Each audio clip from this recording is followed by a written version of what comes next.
All right, y'all. Let's talk a little bare knuckle boxing. Let's talk a little BKFC 5 from last night. Bec Rawlings taking on Taylor Starling. Man, this one here, this was a rough one to watch, man. I mean, shout out to both of these ladies. Shout out to Beck. Shout out to Taylor. But man, sometimes when I'm watching this thing, I'm like, yo, like, what's the longevity in this sport? What's the main goal? But hey, to each their own, man. To each their own. Taylor, she loves to fight. Beck loves to fight.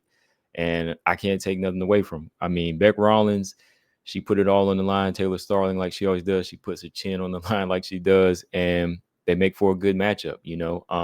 Bec Rawlings, she was making a return after I believe a few years away from bare knuckle boxing, and I believe she had lost like three in a row, but this was her first victory in a while. And I was picking Bec Rawlings in this one because I felt like Bec Rawlings, going by what I seen, I thought she had the better boxing overall and just toughness and just overall better mechanics when it comes to boxing. Taylor Starling, I've always seen her as like a blood and guts type of fighter. Never stops, never quits. I believe she did quit in one fight where it got a little rough, but overall, she likes to go in there and fight. And she's like Paige to me, where I have to ask that question: Is Taylor Starling like a masochist, man? Like, does this girl like to take punishment? Because she just goes in there face first and she just be taking heat all day. She be taking, I wasn't gonna say leather, but I mean she be taking flesh to the face all day. I mean, right from the jump in round one, this girl was running in, landing shots on Beck, and Beck was hitting her with some hard shots back, going back on her back foot.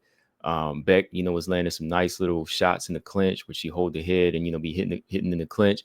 And that's the one thing about bare knuckle boxing, man. Like, those clinches are deadly, man. Like, when somebody hooks you around the back of the head and you start getting hit with them two raw knuckles, you're going to get busted up.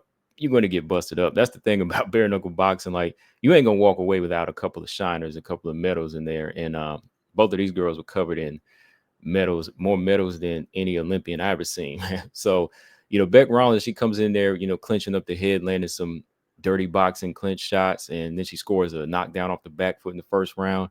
And from there, I'm like, I think Beck is in control. Like, Beck is going to get hit because Taylor Starling is not going to stop throwing.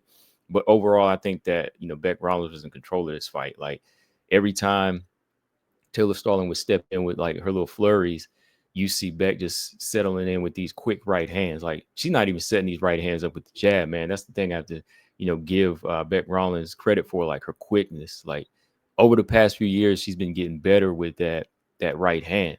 Like, she'll just dip, launch the right hand, throw the left hook, launch another right hand, left hook, right hand. So she's throwing like some good quick five punch combination. They're not even like real flurries. They're like just quick shots. She's letting go to just kind of stun Taylor every time she steps in. So yeah, I thought Bec Rawlings, she pretty much won the fight, but at the same time, you knew she'd been in the fight. I mean, look right here. Let me move this out the way so y'all can see it. I mean, look at Beck's face right here. At first he was like, who's the winner in this one? You know what I mean? Whenever you see how bad Bec Rawlings was getting hit as well. But overall, I mean, Taylor did take more punishment. Taylor was taking punishment, but yeah, Bec Rawlings, she was game to get hit too. But yeah, man, I thought it was a good fight. Definitely a good showcase fight. Um, the ladies, they always put the action together. They always put the action together. But sometimes you have to ask that question, man. Like, how much longer can they do this? Is the pay that good, or do they just like to go in there and put it all on the line? And I think it's the latter, man. I think these fighters just like to fight. Like, sometimes they just get to that point where they don't mind, fighting for bragging rights. Sometimes, I know they're fighting for money too, but Beck and Taylor kind of strike me as the type of fighters that just like to go in there and bang. They just like to go in there and bang, especially like Taylor. Like, there's times like she's behind, but this girl comes out looking like a chuck roast and she's still going. So hey, to each their own, like I said, man. But you gotta wonder, man, like, what's the longevity here? How much longer can you do it?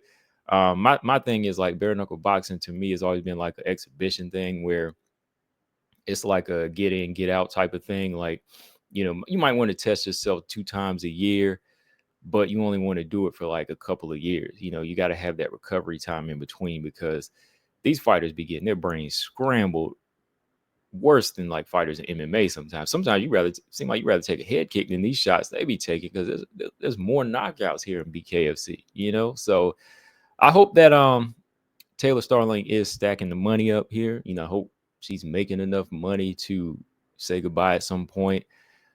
I would like to see Bec actually go over to professional boxing. Like, I don't understand why she's never went over to pro boxing. Like, I think with her name and her following in Australia, she could probably carry a nice little following there, and fight her way up to like an Amanda Serrano fight or a Katie Taylor fight. Like, I don't know if she would ever beat them, but she could at least like fight her way up to like a Baumgartner fight, Delphine Persoon. What is her name? Michaela Mayer. I would love to see like a Bec Rawlings Michaela Mayer fight. That's why I was like, yo, why don't Bec Rawlings get into pro boxing? Like, she's technical enough to get into pro boxing, and I think she's tough and gritty enough to handle some of these girls, because she comes from MMA, and she's a mean girl when she's in there fighting. Everybody thinks she's just OnlyFans, but that girl's mean. I used to like Bec too a lot, like when I was watching her fight, because I was like, this girl needs to be in boxing. Hopefully she goes over to boxing. Bec Rawlings hears this. Hey, go over to pro boxing, get yourself like 5 or 6 fights, put yourself in a good position to fight Amanda Serrano, Katie Taylor, any of them girls with belts right now. And I think, yeah, she would probably make some money over there. Whether it be Chris Cyborg too, fighting 135, 145 over there. So yeah, man.